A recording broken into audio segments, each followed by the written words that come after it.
A gente conversa com o Fabiano Zavanella, advogado trabalhista. Ele nos fala aí sobre o Programa Emergencial de Manutenção do Emprego e Renda. Bom dia, Fabiano. Seja bem-vindo. Bom dia.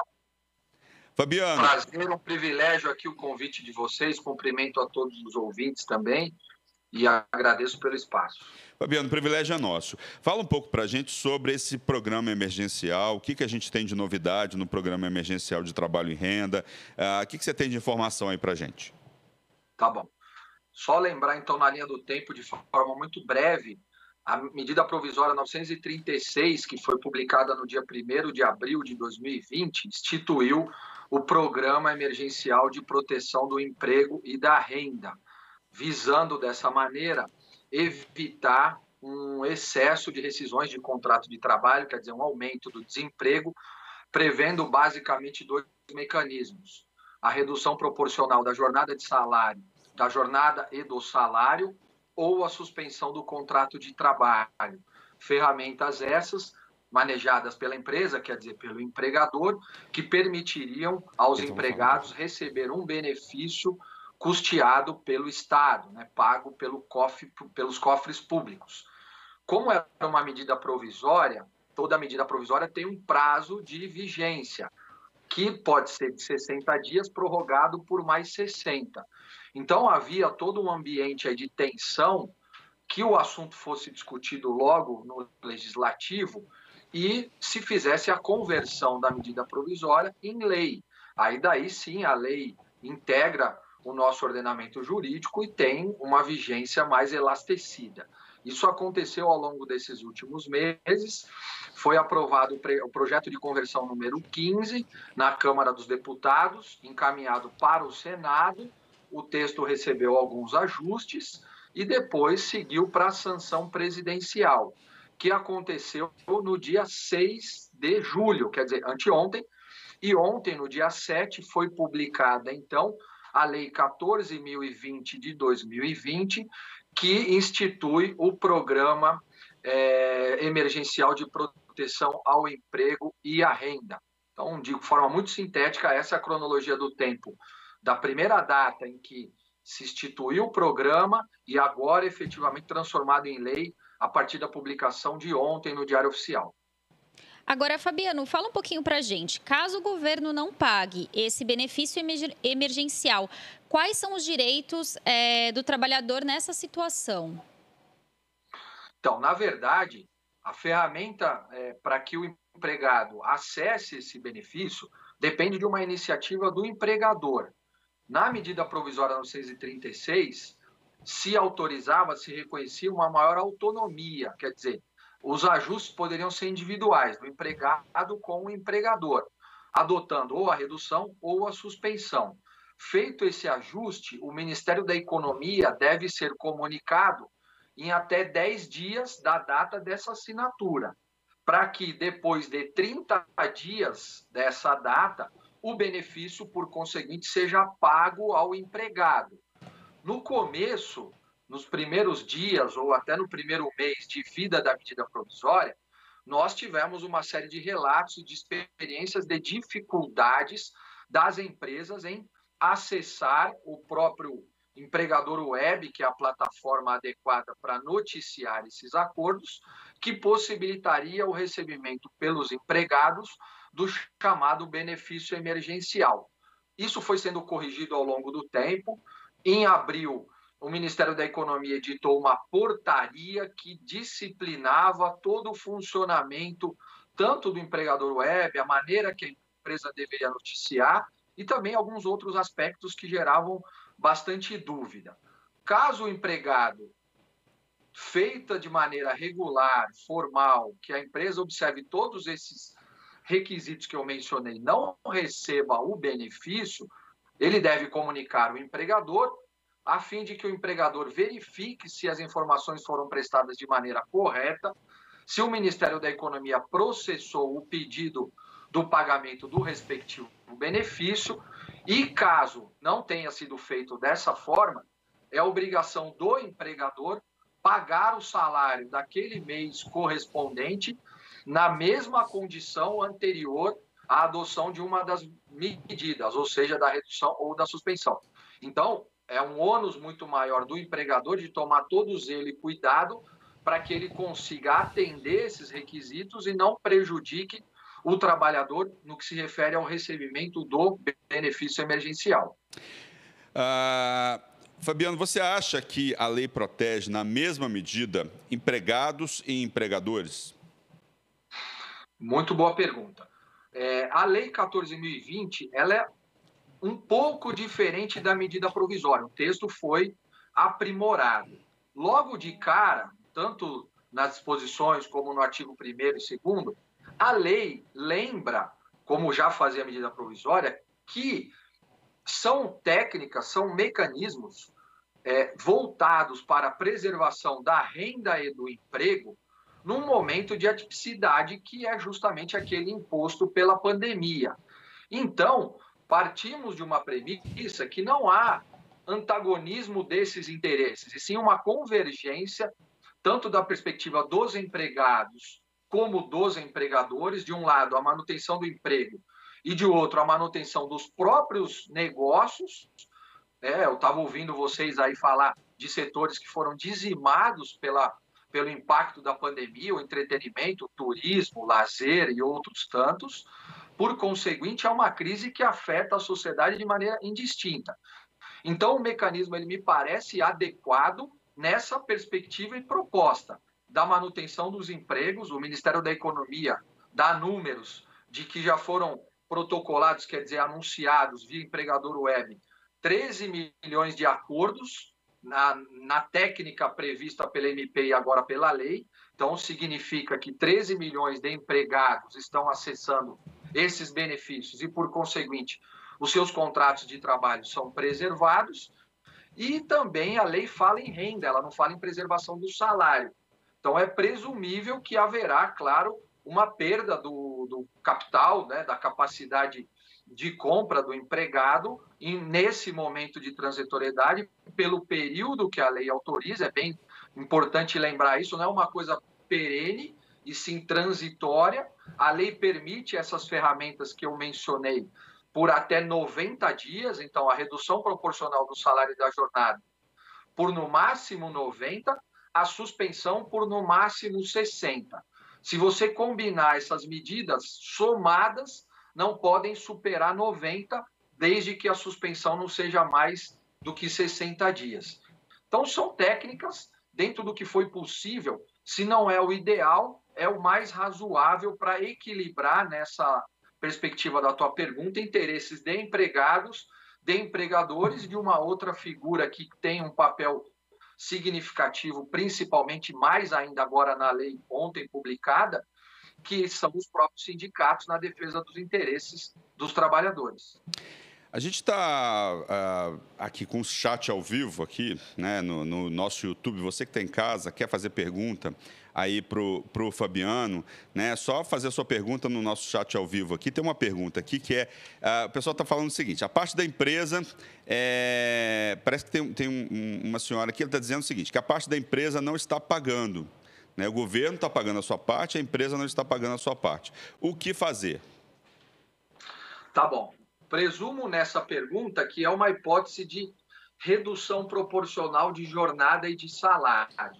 Porque no mecanismo da suspensão, para as empresas que faturaram em 2019 até R$ 4.800.000, o empregado recebe 100% do Estado, através do benefício criado.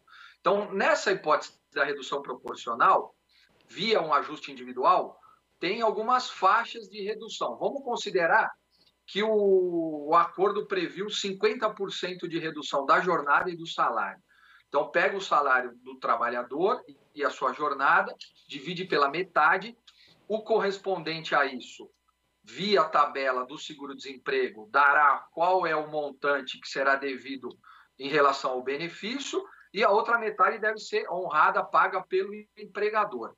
Se o empregador descumpre o pagamento do percentual que lhe cabe, é a mesma coisa que ele deixar de pagar salários em condições regulares ou convencionais, o que nós não vivemos. Então, é importante que o empregado entenda O porquê desse não pagamento?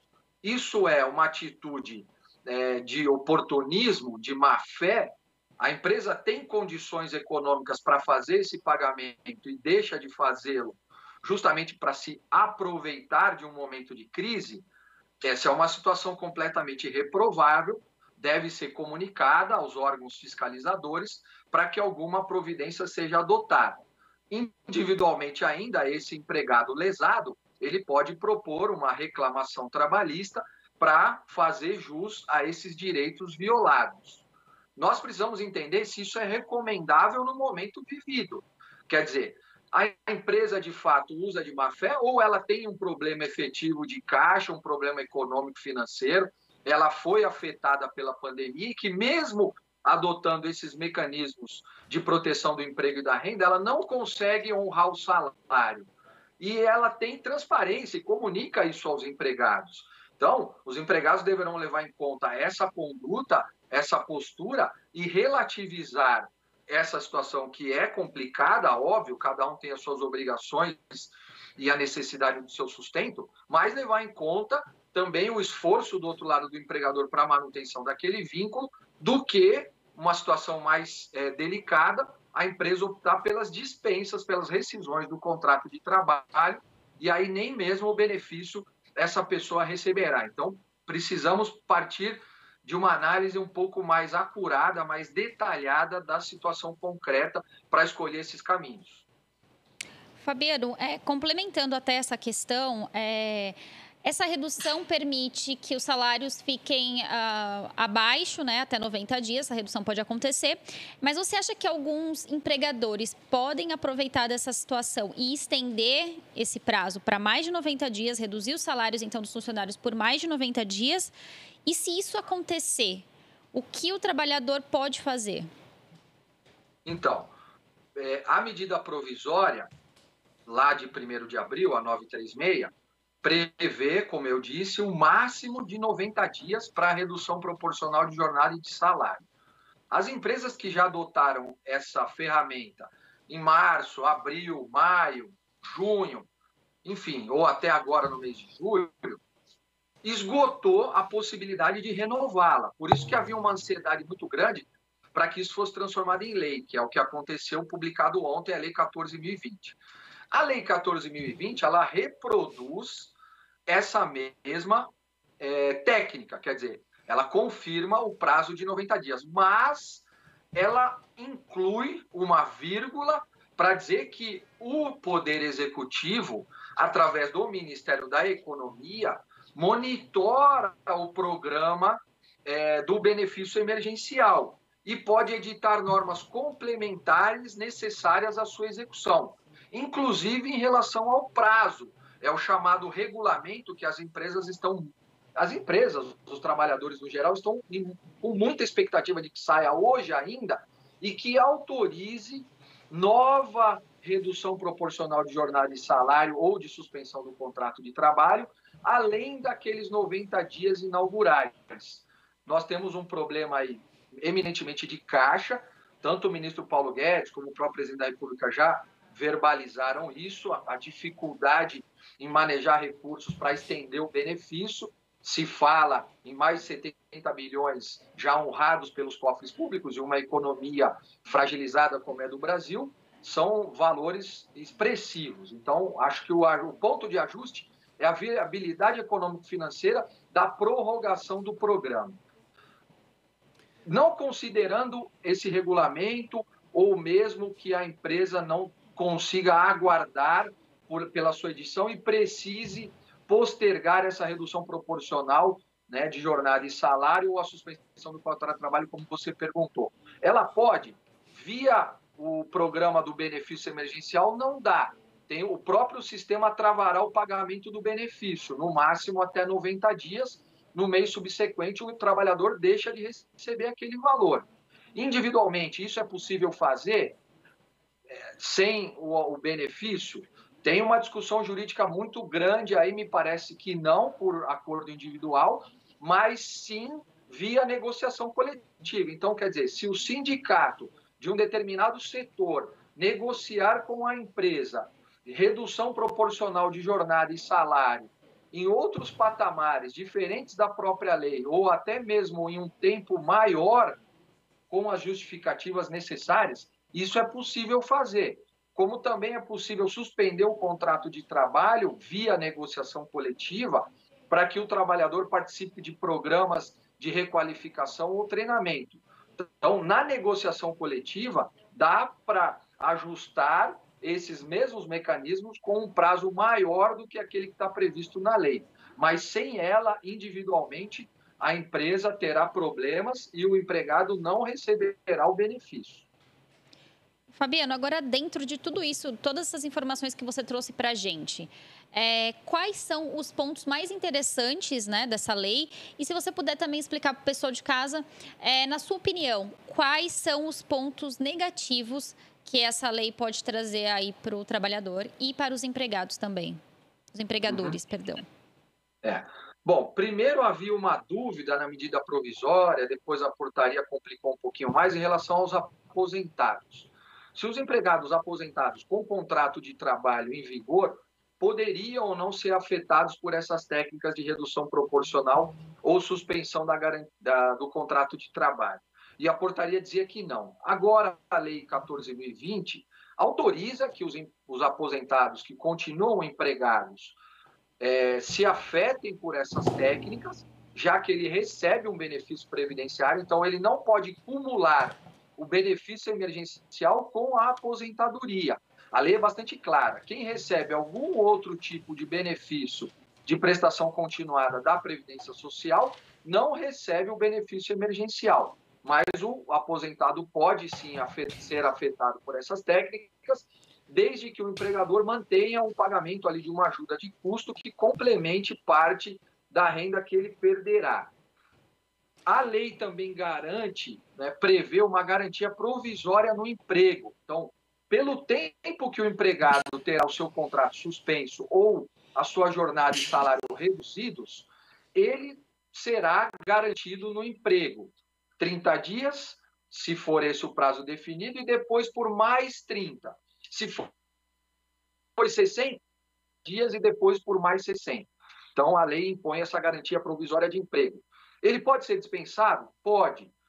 O que significa essa garantia? A empresa pagará, além das verbas rescisórias, uma indenização, que está previsto lá no artigo 10 da lei. Dependendo do período ou da redução, ela pode ser de até 100% nas hipóteses, por exemplo, da suspensão do contrato de trabalho. Tá? Então, essa é uma técnica interessante. Outro ponto que gerava algumas dúvidas era a empregada gestante, tanto a empregada doméstica como a empregada regular. Como ficaria o cálculo do benefício, do auxílio maternidade? Então, a lei vem e diz, olha, a empregada que acessa o auxílio maternidade, a licença maternidade, terá como cálculo, como cômputo, base de cálculo desse benefício, o salário anterior à adoção de uma das técnicas. Então, não será o salário reduzido ou contrato suspenso que servirá de base para cálculo da licença maternidade. É o salário no momento anterior a essa técnica, o que também me parece bastante razoável. Tá certo. A lei também inova num aspecto aqui, apontando que é vedada a dispensa de pessoas com deficiência durante a adoção dessas técnicas. Então, as empresas que adotarem os mecanismos de redução ou de suspensão dos contratos de trabalho, que não mesmo da pessoa com deficiência, encontram esse óbice para rescisão desses contratos de trabalho. Em relação às faixas salariais, acho importante porque mudou, a MP previa de uma forma, agora a lei alterou, fica mais ou menos assim, tá? As pessoas que recebem salário igual ou menor a R$ 2.090 e trabalham numa empresa que teve um faturamento de R$ 4.800.000 igual ou maior em 2019, poderão negociar individualmente com os seus empregadores. Quem teve salário igual ou menor a 3.135 e trabalhava numa empresa que teve um faturamento de R$ 4.800.000 ou menos em 2019, também poderão negociar individualmente com seus empregadores. O que isso significa? As empresas menores têm mais dificuldade de acessar sindicatos, de estabelecer normas coletivas e, portanto, têm essa maior proximidade com seus empregados, são negócios de 5, 10 pessoas, então faz esse ajuste direto. Tá certo, Fabiano. Fabiano, muito obrigado pela sua presença aqui no Jornal da Rede Alesse, muito obrigado aí pela sua participação aqui no nosso jornal. Eu que agradeço, desculpa se eu me alonguei, são muitos pontos, fico à disposição para outro programa para a gente continuar esse nosso papo. Obrigada, doutor Fabiano. Obrigado.